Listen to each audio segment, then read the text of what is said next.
I'm not convinced it ain't no acting or accident what the track emits. You strapped with gas that you ain't even practiced with. The fact is, you couldn't hit the...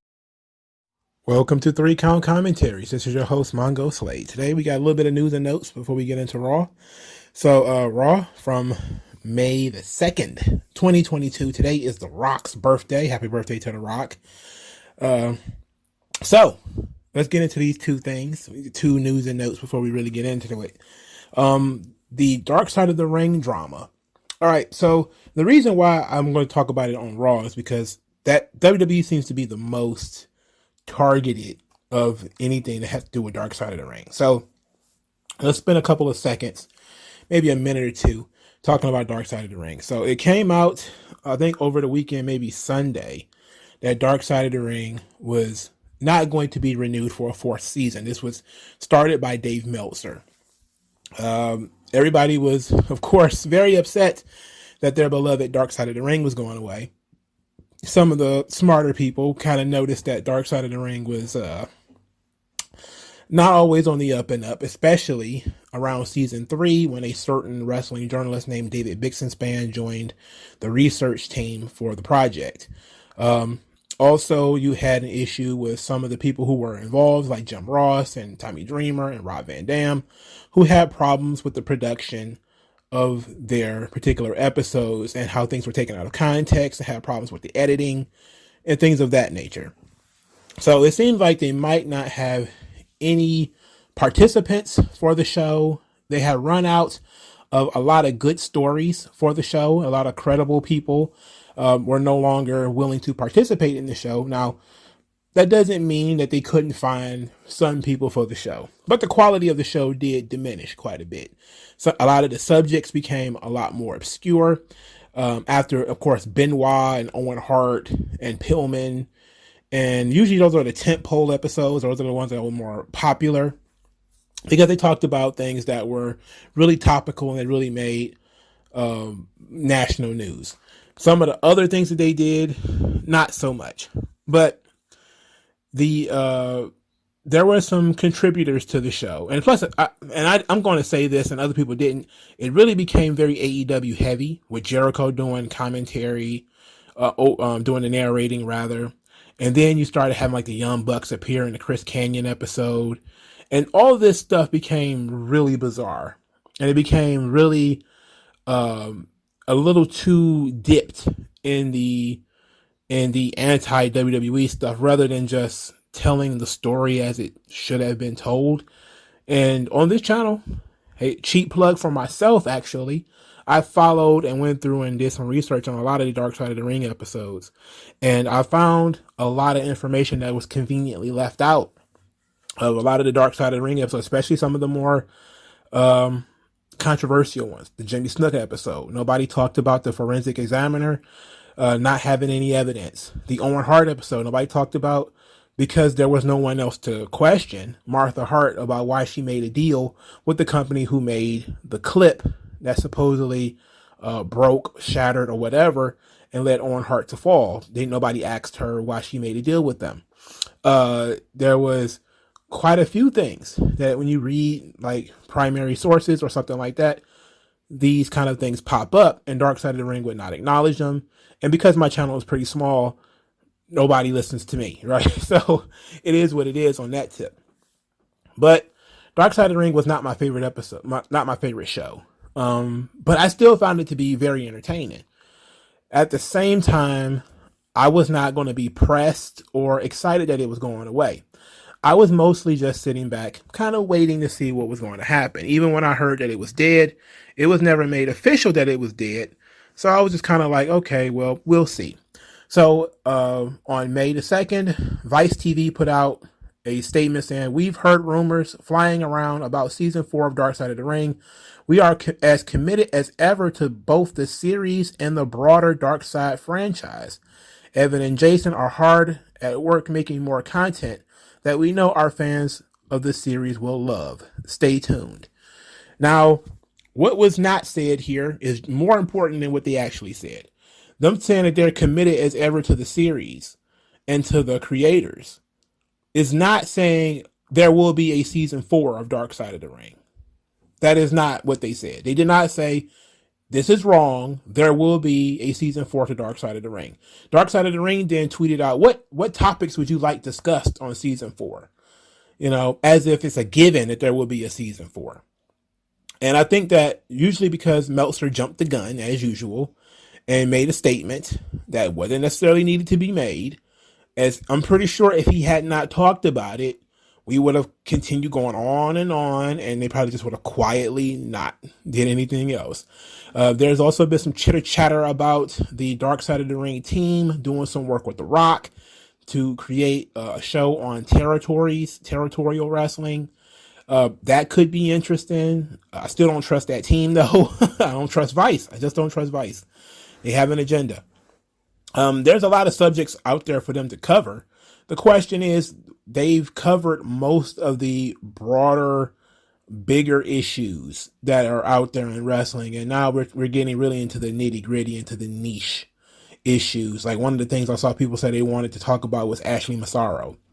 When Ashley Massaro suggested that she was raped on the campus of a military base during one of the Tribute to the Troops episodes. This came out during her CTE lawsuit. There was no lawsuit aimed at WWE, not a civil suit by Ashley Massaro at all. It was added on to the Konstantin Kairos concussion lawsuit as a way to try to force WWE to concede and give people a reward. WWE has said that as the case started to fall apart, Ashley Massaro, before she committed suicide and died, actually retracted the statement that she had been raped on a military campus. Who knows what's true or not? They could do an episode just on her and how, wicked the wrestling business was towards her. And then, of course, bring that up. But you have no evidence. And the only person that could talk about it is a greatly disgraced lawyer named Konstantin Kairos, who absolutely is a absolute jagaloon who knows nothing. And if you had ever read his blogs or anything like that, you can know that the guy was a fucking idiot. All right. That's one of the things that they can discuss. I mean, is it worth discussing? I mean, it depends on your opinion of that subject. But to be quite honest, they're really kind of running low on subjects to talk about. Now, there is still the Ring Boy scandal, which is David Bixenspan's favorite. They love talking about the Ring Boy scandal. I guess that's the last one, really, that they can discuss, and that and Pat Patterson. So that's the last big one left. Now that I remembered it, the Ring Boy scandal. And David Bixenspan talks about the Ring Boy scandal all the time. That is his favorite picadillo, the favorite hill to die on. And I'm guessing you could talk about that. But that would be, maybe that was, again, it's not enough to fill a season. It's what, one episode, maybe 1.5. Maybe 2 episodes. You might be able to squeeze 2 episodes out of it. But what are you going to fill the rest of the series with? There's just not enough. And there's a lot of people who love the gossipy angles to wrestling. They love Dark Side of the Ring because it's very gossipy and it's very tabloid. A lot of this stuff is just, hey, we're going to confirm what you've heard already. And that's that. We're not going to deviate from what you've heard before. Sometimes they may do salacious stuff, like with the plane ride from hell when they went and found the flight attendant, which actually was a good thing. I'm not even mad at that. I'm not mad that they went and found the flight attendant who was, complaining about what Ric Flair did. I was upset that they left out what Dustin did, and because Dustin works at AEW, and that kind of was left out. But I'm not going to shill for myself too much here. Just Dark Side of the Ring is not dead yet, but Vice is not saying that it's alive. It is one of those things where it's in limbo, and the show, the ratings for the show cratered in the 4th season. They actually started cratering in the 3rd season, but of course they bounced back as in the more highly contentious episodes. They kind of bounced back, But is the show even worth producing? Is probably going to be a good question. Can they get people close to these subjects to discuss these subjects? Is going to be another thing. Obviously, they're going to have to pay people to do it. Is the price going to go up? Because now these people know, hey, if you have a conversation with these Dark Side of the Ring guys, and they manipulate what you say, they chop up what you say, or whatever the case may be, you could get yourself ousted from the business. I guess they could do the speaking out thing from 2019, 2020. I guess they could do a video. I guess they could do Dark Side of the Ring on that. So I guess that's 2 from season 4 that will probably be worth doing. But I don't know if you have 8 seasons, 8 episodes in you. I'm not sure that they exist. Unless you pick like a Sunny, that may be 3, the Tammy Sitch and Chris Candido. I guess that could be another one. So I guess there's some information there that they could look into, but I'm not seeing that being the material that's going to pull up the nose of the show and all of a sudden save it from cancellation, which I don't think it'll see a season 5. If it sees a season 4, I don't think it'll see 5. I just don't see it. I just don't see the point in having a season 5. All right, so that's Dark Side of the Ring. So now let's get into the bigger note here. Something that I saw floating around on the internet was the Nia Jax blackmail tweet. So it says, Nia Jax says, it's a shame. Some people deserve to get the opportunity to shine like the star they really are. But unfortunately, certain higher-ups can never see past their own perverted ways. Too bad. There aren't the lucky ones who can use blackmail to keep their jobs. Random tweets. And then, of course, this led to everybody to talking about how so many wrestlers might have sexual harassment lawsuits or whatever, or blackmail. And this is a very interesting tweet because it says nothing, but it leaves for people to use their imaginations. There have been so many people saying that there's a random guy on Twitter who keeps tweeting about, Alexa Bliss is being abused in WWE. And and he supposedly is big cover up that Alexa Bliss is being abused. And then there was this other guy who's saying it's Mandy Rose. She clearly was being sexually harassed by somebody in WWE and she's keeping her job. And it's like, how do we even know that the person involved is female? That's the thing. Like, when this is why, I like coupling this with the Dark Side of the Ring thing, is because the Ring Boy scandal was teenage boys. Like WWE had been hit with like sexual harassment lawsuits, but I think before that, before the Ring Boy scandal, I think there might have been I think a female referee or a female commentator or something like that hit Vince with a lawsuit. That's, to be expected. If you say it's just the litigious nature of the United States. You don't even really need to be guilty of this stuff most of the time to get accused of it, because what is sexual harassment anyway? Hey, nice legs. Hey, how you doing, baby? Calling somebody a sweetheart is sexual harassment. Now, that's just kind of how it goes. And when you realize that, you should then understand that sexual harassment lawsuits, they're inevitable if you have money and you're surrounded by women. Because the moment you slip and say something mildly off-putting, all of a sudden they're gonna smack you with a sexual harassment lawsuit. In any event, I don't suggest that these things could be just women. It could be a man who was sexually harassed backstage somewhere and he's keeping his job because of that. Or it could just be she's stirring the pot because, again, sometimes people have an axe to grind. And that's what it is. But Nia Jax is one of those people that's been around for a long time. She was in WWE for a long time. And she's friends with a lot of people there. And 9 times out of 10, she's not just randomly tweeting. Let's put it like that. She's not just randomly tweeting. She knows what she's saying. She knows what she's doing. Now, a lot of people have attacked her for being, you only had a job for so long because you were The Rock's cousin. And, of course, a fat bit of good that did her because eventually they had to get rid of her. But she's one of those people who have, outside of WWE, she has really no interest in wrestling, and now she really doesn't have any interest in WWE. So she's on the Ryback train where she's kind of like, fuck it, I'll burn the bridge. And She hasn't done it quite yet, but she's putting it out there that, people are being blackmailed. But I didn't make a video about this singularly because it says nothing. Everything that we will be doing will be speculating. You will be speculating about who the victim could be, speculating about who the victimizer could be. None of this, nothing, there's no information here. It's only gossip. There's just nothing for us to work with in terms of information. It's like, oh, well, interesting tweet. Okay. I mean, who's the decision maker that's being blackmailed? We don't know. Who's the talent that's being, harassed or whatever? We don't know.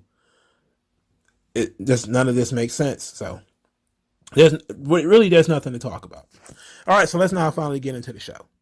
Roman Reigns starts our episode of Monday Night Raw. This episode of Raw was okay. It was all right. It wasn't terrible.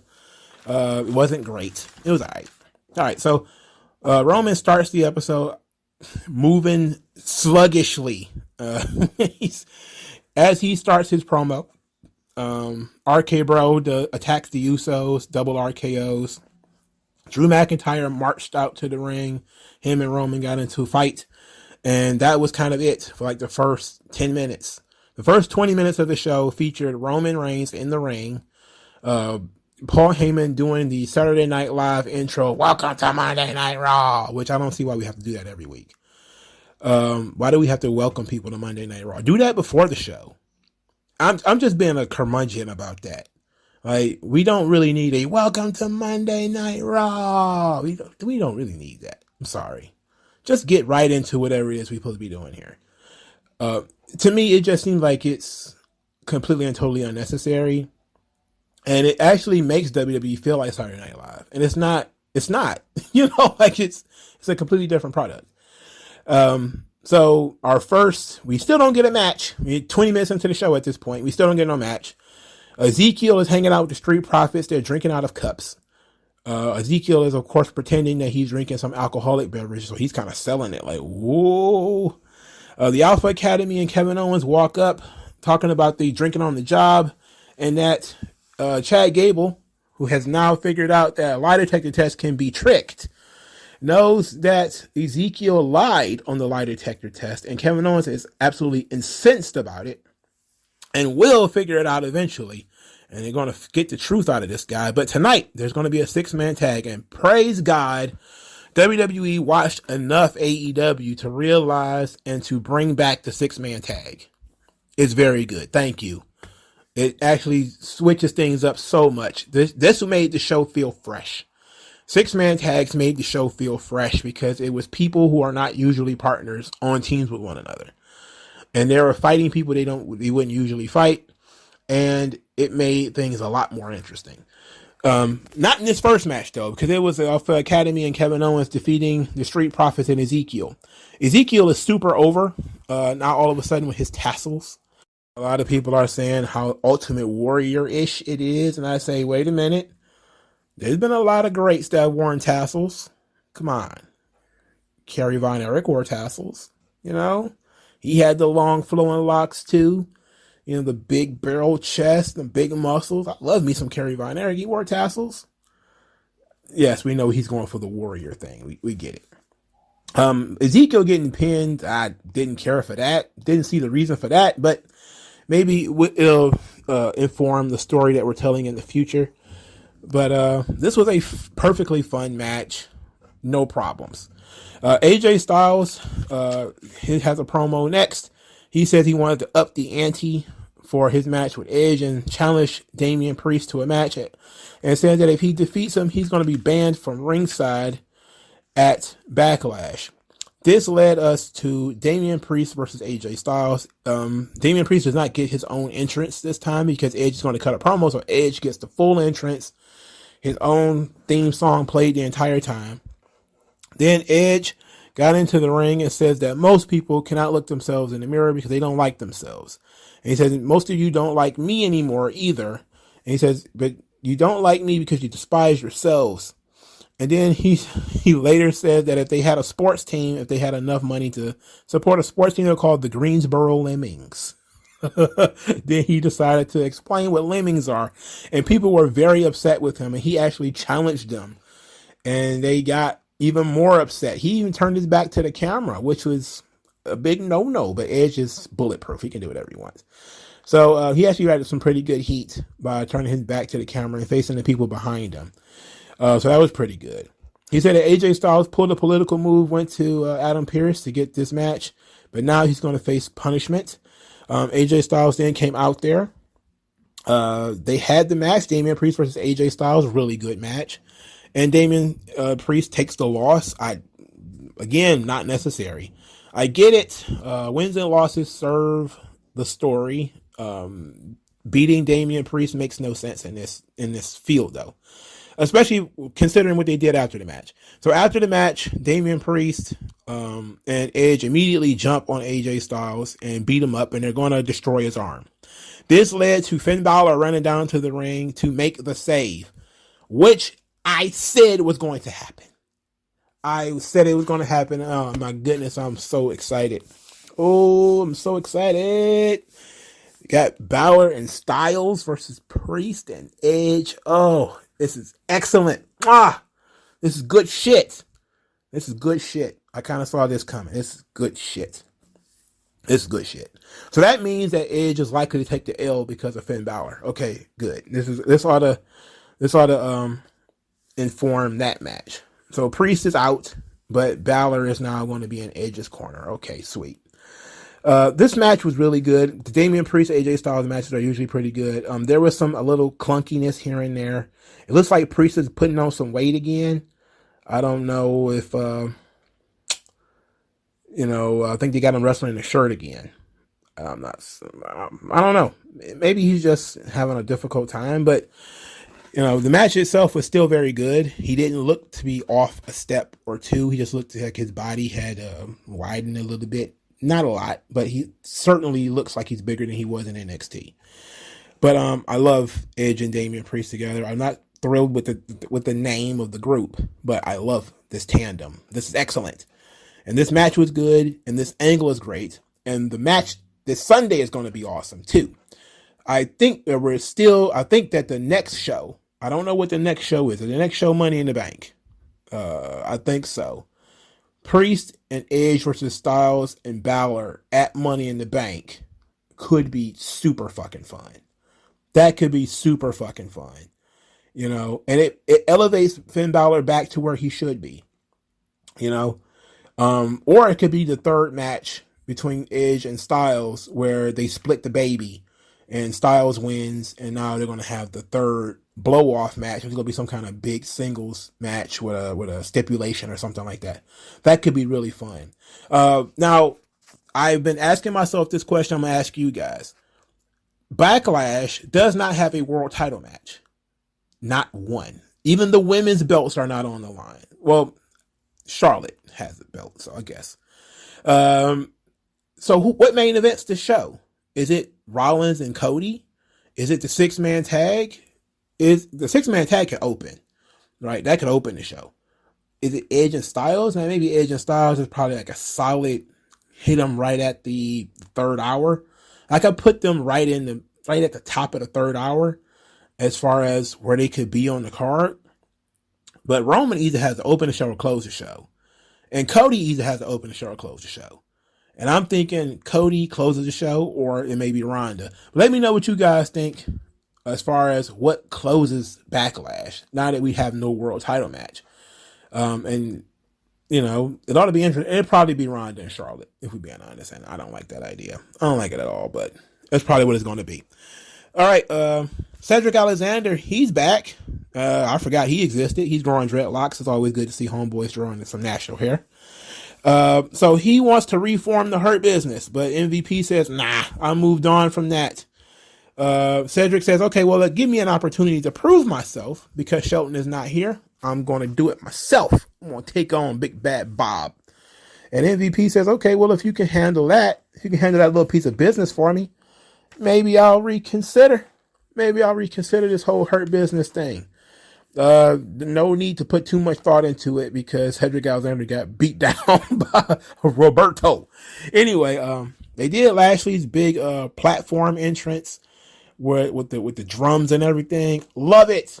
I love that they're finally treating Bob like the big superstar that he is. I hate that it waited till he's like in his fucking 40s to do it, but they're finally getting Lashley where he's supposed to be in terms of him being a top level guy. And I'm also very glad to see that he's not dead from that top rope breaking. You know, like Lashley's a tank. That top rope breaking was some absolutely frightening shit. I didn't talk about it because there was no show to talk about, so I didn't talk about it. And I forgot about it actually until I started talking about this. But that top rope breaking was absolutely frightening. Now, a lot of people was asking the question, why was he even wrestling Drew McIntyre? And I don't think it matters in England. I don't think it, well, was it in France or in England? I don't remember where it was, but I don't think it really matters that much. I think people are just kind of happy to see those two guys in person and see them, go at it. But for me, the top rope break, and a lot of people have been saying they need to change the ropes. I think that whoever put the ring together, they just did not, do it properly. Like, shit happens, man. Like, there's going to be a certain amount of mistakes in every given industry and every given job that you do. There's going to be something that's going to magically fall over. That's why I don't like the idea of, and I don't know if I said this before, but I'm going to say it here. It was a WrestleMania where there was like that giant cube was over the crowd. I hate that. That shit gave me so much anxiety. Just that thing dangling above them. I just kept thinking, like, what if that thing fell? What if that thing fell? What if that thing fell? Like, you know how many times guys have been burned by pyro, or like AJ Styles banged his head on the set or something like that. You be like, this shit happens. You don't want anybody to have this shit dangling above their heads. And it's something that could crush them. It's not like the Elimination Chamber where if it fell, it would look awkward, but it probably wouldn't crush anybody. Probably not. But that square thing that they had dangling above the ring at that WrestleMania, I was like, oh, hell no. I wouldn't want that above my head at all. I don't think that they should put things over the ring. That's just me. But because, shit happens. Sometimes tables don't break. Sometimes guitars are not properly gimmicked and you blow out somebody's vertebrae in their neck. Sometimes shit happens. You got to be, that was one of those big shit happens moments. It was frightening. It was scary. I'm pretty sure, people are like, oh, they need to change everything. I'm like, you don't just switch on a dime. If this keeps happening, then yeah, you actually look into changing, especially if somebody gets hurt. But if it was like a freak accident, like it happens once every blue moon, once every couple of years, then it's kind of like, it's a thing that can possibly happen, but it doesn't normally happen. Anyway, back to this match. MVP is cutting his promo over the match, keep calling Lashley Roberto, which tells me that might be his he's calling this man Roberto, which is funny. I'm like, is that his government name? Even though I don't think it is. He says if he's struggling against Cedric Alexander, what can he do against the Colossus? Without me, you are nothing. So then Cedric Alexander tries to do a dive in between the ropes and trips in the ropes. And I was like, this was your chance, Sid. This was your chance, brother, and you blew the most basic dive possible. I know that you probably out of practice because you don't get a lot of work, but fuck. Come on, man. Come on, brother. Come on, brother. Anyway, Bob wins. Spear, hurt lock. It is what it is. MVP was not impressed with Cedric Alexander, needless to say. And that was very bad. So I'm guessing next week, the match is this Sunday, so never mind. I was about to say maybe Shelton Benjamin will pop up and say, hey, I want a shot to get back in the Hurt business. But whatever. I like that they tried to reform the Hurt business, and MVP was like, look, this is my standard. You got to be able to beat up Lashley. Beat him up, I'll let you back in. I'll consider managing you and, bringing your career back up. And I like that Cedric Alexander was being smarmy, went in there and basically gave MVP all the credit for them being champions and everything, which is real bullshit. Yeah, it was real bullshit. But, playing to MVP's ego is very good. He's the devil. So, talk to him a little bit. Shine him up a little bit. If you're gonna kiss that boot, make sure it's clean, all right. So let's see what else we got here. The Miz is out here with Mustafa Ali, as he calls him, Moose. The Miz is playing games with Mustafa Ali. His music was cut short. His mic doesn't work. The Miz says that the crowd is happy to see Mustafa Ali, and so is he. And then says that is your desperate act last week interrupting Miz TV? Was it because you really want to be a champion, or is it that people forgot you on your little hiatus? And then he later says that you don't go to Twitter to complain. And Mustafa Ali kind of took that one on the chin. Again, humiliation ritual. They're going to keep bringing it up now. Anyway, Ali says that you whine to the powers that be. When I have something to say, I go to them, meaning the crowd, the universe, because their voices matter. And then Austin Theory came out there. Austin Theory cuts promos with a lot of confidence, and I actually liked his confidence here. And he says that The Miz didn't have time to prepare for his match last week, so he deserves a second chance. But also, he thinks that Mustafa Ali wants to be the United States champion, and he also deserves that opportunity. And but he's not going to hand it to him. Ali says, I don't want anything handed to me. I'm willing to fight for it. So Theory says, okay, you want to fight for it? That's good. Mr. McMahon says that you will get a championship contenders match tonight. And I don't think it's going to look too good for you because it's going to be a handicap match. Theory and The Miz versus Ali. And wasn't thrilled with that idea. We're being honest. I wasn't thrilled with it. So Ali loses because it's a handicap match and he's like 110 pounds or some shit. So Theory and The Miz win. Ali get up and he's attacked again from behind by Ciampa and is knocked back down. And I love Ciampa. Like Mustafa Ali, I like that they're making us wait to explain what Ciampa is doing, or why he's doing it, rather. But this begs the question: okay, Mustafa Ali got the championship contenders match. It was a handicap match, but he lost, so he's out of contention, right? That's the plan, right? And then you're like, okay, well, look, why put him in this position where he's going to lose? Why put Austin Theory in a position where he could possibly lose? Let's just do the thing that makes the most sense and say, okay, if you can beat this guy and pick a guy, I'll give you a title shot or you'll get a championship match or whatever. Make a pact. Why does it have to be you have to beat the champion? That makes no fucking sense. Why does WWE do that? It's stupid. It devalues the champion. It completely shits on the champion that they're even having non-title matches. I don't even see the purpose of a non-title match. I never even heard of it in any other sport. Boxing doesn't have non-title. Well, they have catchweight fights, I think. I think you would be a champion. You could fight in a catchweight fight. Or maybe you're fighting outside of your division, but that's about it. Everything else is like, why would you be fighting another heavyweight as the heavyweight champion in this non-title? That makes no fucking sense. When was the last time some shit like that even happened? Catchweight, I get it, but some type of heavyweight champion fighting in his division and not defending the title, that's stupid. It's just stupid. It creates no incentive for the other guy. The guy wins, and then what? He has to beat the champion again? Like, what is this horse shit? It's a video game? That's video game booking right there, dog. Anyway, Ali loses, and it was far too soon for him to lose. He just came back. It was too soon for him to lose.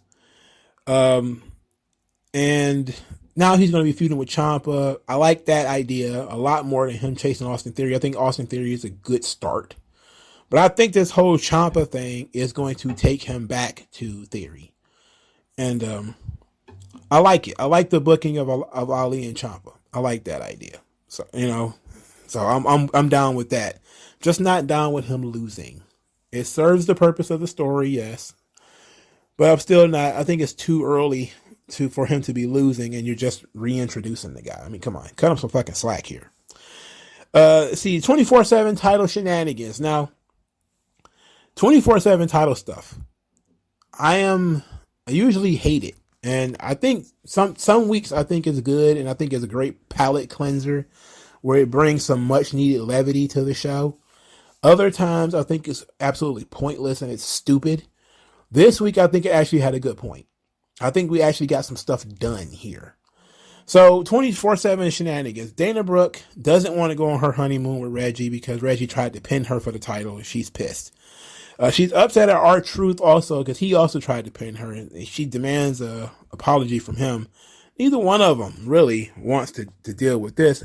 R-Truth says that he is now a bona fide divorce attorney, and that if you can't stay together, Truth will keep you apart, which is hilarious. Then R-Truth explains that he feels empty inside without his 24/7 title, to which Dana Brooke says, "My waist is empty. My waist is empty." It's a silly line. It makes no sense because your waist is not supposed to be full. You don't have a full waist. And she blames Akira Tozawa for her waist being empty, which is hilarious. Out of the absolute nowhere, Nikki Cross attacked Dana Brooke with a flying axe handle, then shoved everybody else, using her superhero strength, of course, shoved all of the other full-grown adults off the screen and pinned Dana Brooke in this match to win the 24/7 title. Everybody screamed and cried about how Nikki Cross's career is over, like she's been doing anything for the last 4 fucking months anyway. Like she wasn't doing shit since August. She won the title in August or something like that. She won the women's title in August. She was tag team champion for a while. So she ain't done nothing since like November. And everybody's like, oh, it's over for Nikki. She is, they turned into a superhero and now her career is over. Like it was over already. When she did that goofy superhero shit, it was pretty much over. People were booing her out of the building. Now they're just giving her a reason to boo. Anyway, Dana Brooke told Reggie that if he wants to save this marriage, he has to get her a rematch for the 24/7 title. And then we go directly into that match. Dana Brooke defeats Nikki Ash in a pretty short amount of time. It's probably like a minute and some change to win the 24/7 title. Dana Brooke then dodges a lot of roll-ups from R-Truth and Tozawa and a bunch of other people trying to roll her up. And she actually snuffed Reggie at one point. She hit Reggie in the face. Then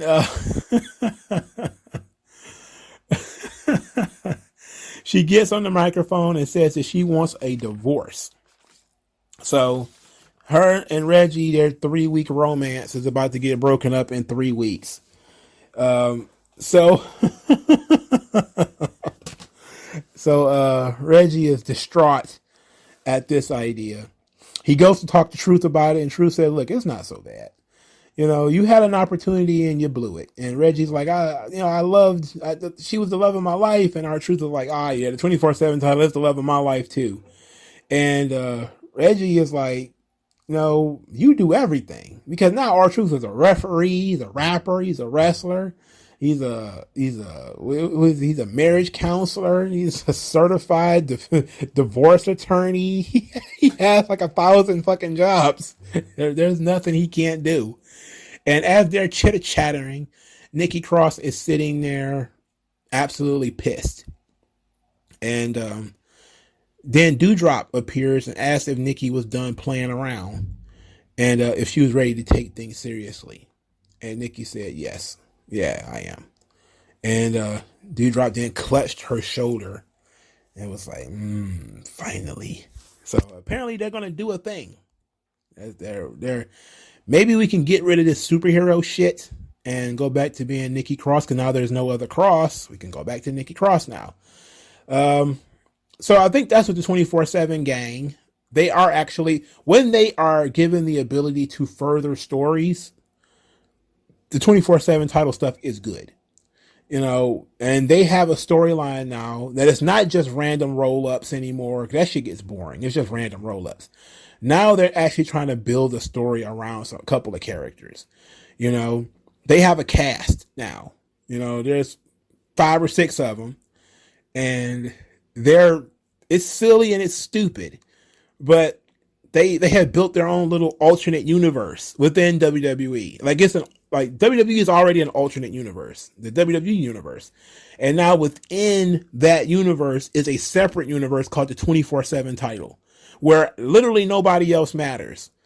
Only the 24/7 title. They don't chase any other belts. They have no other type of ambitions. They interact only with one another. And it's like, for some odd reason, sometimes people jump into that universe and then they jump out. Like Nikki jumped into the universe for a little while. She won the title. She got it taken away from her. Now she's out of the universe again. But her short stint into that universe was actually pretty fruitful for her, because she's going to come out of it with a character change. And this seems to be something. WWE talks a lot about not giving pushes, but giving opportunities. And I remember Dana Brooke talking a lot about she was ready to be given the ball in WWE. And she has been sort of one of the top 3 faces of this 24/7 division. And this is why when I made that joke, what was it, a couple of weeks ago, that Dana Brooke is on TV more than most women in AEW. And she's given a lot more story time, and she's given a lot more character stuff. Like, her character she doesn't have a character yet, so she just kind of exists in this alternate universe as Dana Brooke. She doesn't have a archetype yet. She doesn't have a character, but she exists as a character on the show in that specific universe. And she is now becoming this sort of obsessed with the title, kind of like everybody else is obsessed with the title. It's like, Lord of the Rings or something going on over there. Anyway, let's back up a bit, because I skipped some stuff. Sonya Deville is hanging out with Adam Pearce. Her and Adam Pearce are having a conversation. Adam Pearce says that she is still under investigation and that upper management want to see her compete again, this time without her ability to change the rules. So for tonight only, Sonya Deville's power has been deleted. And she says, okay, whatever, I'll do it.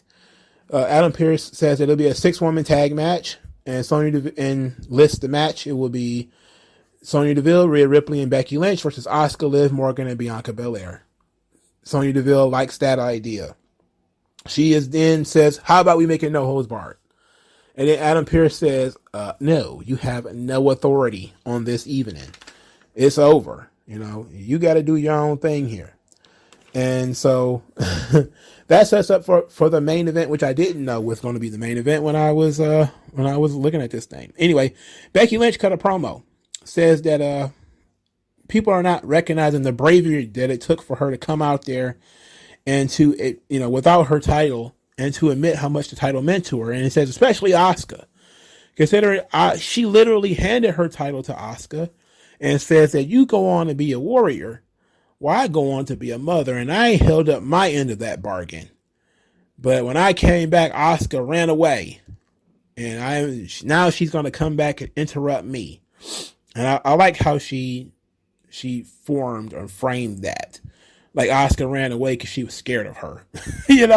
Like Asuka wasn't injured all that time. Like, she didn't lose her front teeth during that whole that whole situation. Like, she, hurt her wrist or whatever, or shoulder or whatever the hell during that whole time.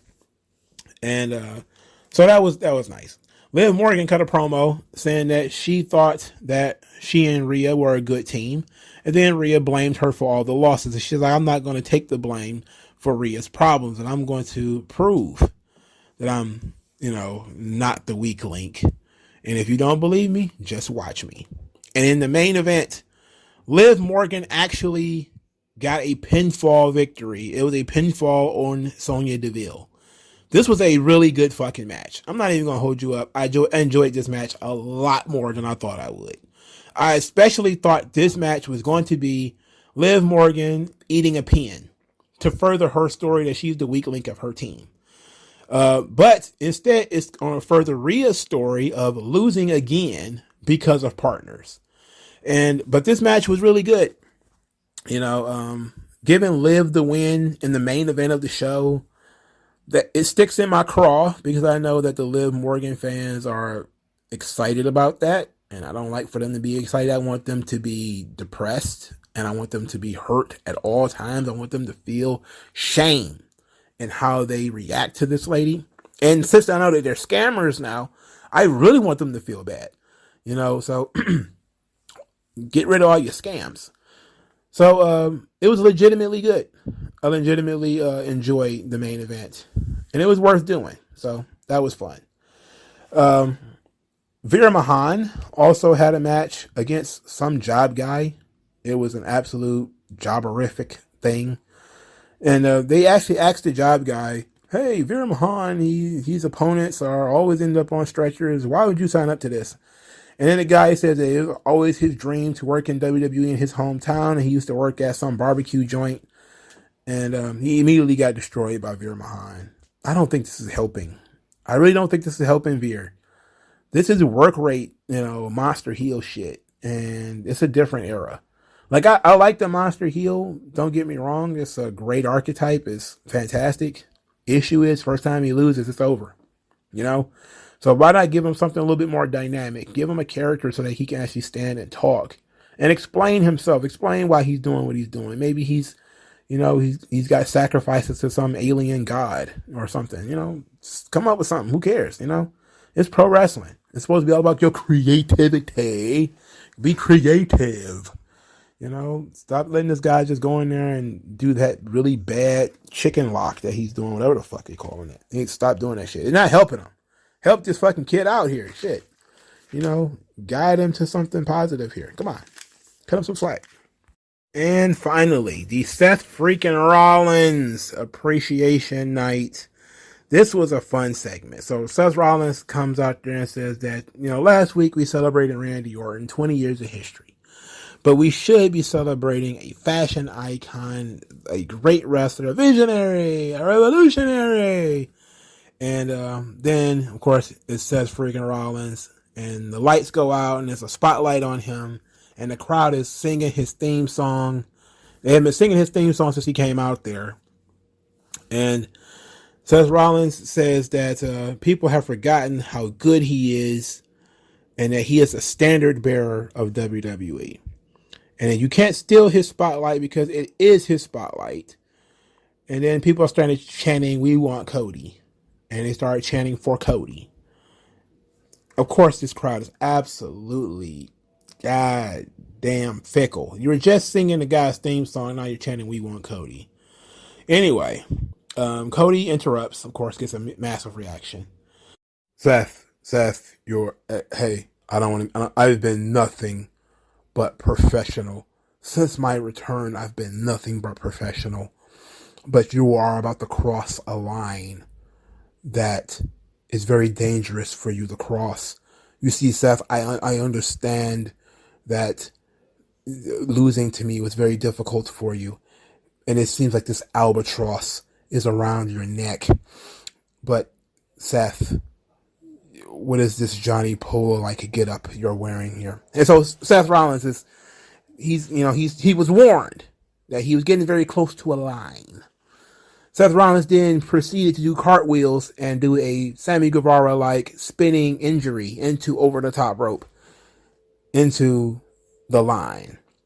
As he starts talking about Dusty and saying that Dusty wrestled in this building in Greensboro, North Carolina, hundreds, maybe thousands of times. And that he was pretty popular and he foolishly believed that he had transcended the business. That Dusty was delusional. He did not transcend the business. And that Dusty wanted to be the WWE champion, but he wasn't good enough. And then he says, as long as I'm here, you, Cody, won't be good enough either. And the fist started to fly. After, Cody let him laugh. He let him laugh in his face, and then he beat him up. Cody, of course, won the fight, hit the Cody cutter, makes no sense. It's not part of a good fight scene. All right. It's not part of the good. You're taking me out of the fight scene and taking me back to pro wrestling when you start doing moves that are like, I'm going to springboard backwards, you know. Let's just throw hands and then you rip my clothes off and I run away, you know. That's really all you had to do was hockey fight, you know. And then Seth would start coming out of his shirt or whatever.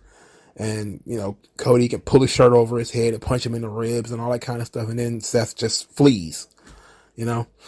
I would think that probably would have looked a lot more realistic than when guys randomly started throwing forearms, jump kicks, clotheslines, whipping guys to the ropes. It all seems very unnecessary in a fight scene. This is a fight scene, bruh. Let the fight. Leave some fight in the fight scene, bruh. Anyway, this is a great scene. We know that Cody's rules is that he doesn't like people talking about, you know, Dusty, but of course it's going to further his story because he's eventually going to win the title. And, you know, this was a great segment. You know, this is Seth freaking Rollins appreciation night, and he didn't get no appreciation at all. He remains Rodney Dangerfield of the WWE. Very good. Awesome, in fact. But gets no respect. No respect whatsoever. This was great. And I was really questioning whether these guys, bringing this up again, are going to main event the show. Really bringing that up. Because this was the first match made for Backlash. And they have been pushing Cody as the top babyface for several weeks. Since he came back, he's been getting pushed as the top babyface. The only real other option, you have two other options to main event the show. The 6-man tag, which features Roman, but that can open, if we're being honest. And Ronda and Charlotte. Now, since I think Ronda and Charlotte is going to feature a title switch, they're probably going to go with that being the main event, even though it probably shouldn't be. And I think actually looking at the depth of the WWE card, where I don't think this card is fully fleshed out, because again, there's no Bianca match, no women's tag team title match,